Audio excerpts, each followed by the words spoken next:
14 പെറ്റ പേറ്റുനോവിന്റെ 14ാമത്തെ പുത്രൻ. കനൽ വഴികളിലൂടെ നടക്കാനും നയിക്കാനും കാലം കരുതി വെച്ച മുണ്ടയിൽ കോരൽ മകൻ വിജയൻ. അതെ, സഖാവ് പിണറായി.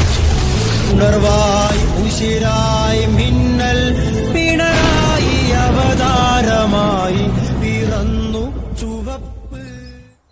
പ്രധാനമന്ത്രി ഇന്ദിരാഗാന്ധി രാജ്യത്ത് അടിയന്തരാവസ്ഥ പ്രഖ്യാപിച്ചു.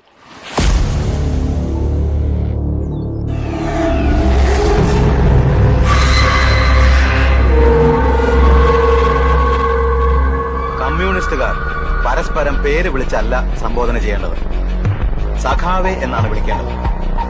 സഖാവ് എന്ന വാക്കിന് സുഹൃത്ത് അല്ലെങ്കിൽ യാതൊന്നും പ്രത്യുപകാരമായി ആഗ്രഹിക്കാത്ത സതീർത്ഥ്യൻ എന്നാണ് അർത്ഥം.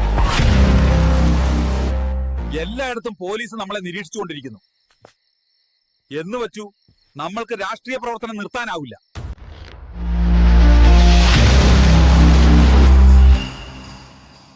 അടിയന്തരാവസ്ഥ കാലത്ത് കണ്ണൂരിലെ തടവറയിൽ താൻ നേരിട്ട കൊടിയ മർദ്ദനങ്ങളിൽ ചോരയിൽ കുളിച്ച തൻ്റെ ഷർട്ട് ഉയർത്തി വീശിക്കൊണ്ട് ഒരു ചെറുപ്പക്കാരൻ അന്നത്തെ പരമാധികാരിയായ മുഖ്യമന്ത്രി കെ കരുണാകരന്റെ നേരെ വിരൽ ചൂണ്ടി സംസാരിക്കുകയായിരുന്നു. ആ തെരഞ്ഞെടുപ്പിൽ വലിയ വിജയം നേടി ആവേശത്തോടെ കടന്നു വന്ന യുവാവിന്റെ പേരാണ് പിണറായി വിജയൻ. കനലരിയും സമരപഥങ്ങൾ കയറിയൊരാളിന്നു വരുന്നേ, കരുതലിനൊരു കാവലു പോലെ എരിയും സൂര്യൻ. കടമകളെ കരളു തുടിപ്പിൻ തുടികൊട്ടി ഉണർത്തി വിടർത്തി, കരുതലിനൊരു കാവലു പോലെ എരിയും സൂര്യൻ.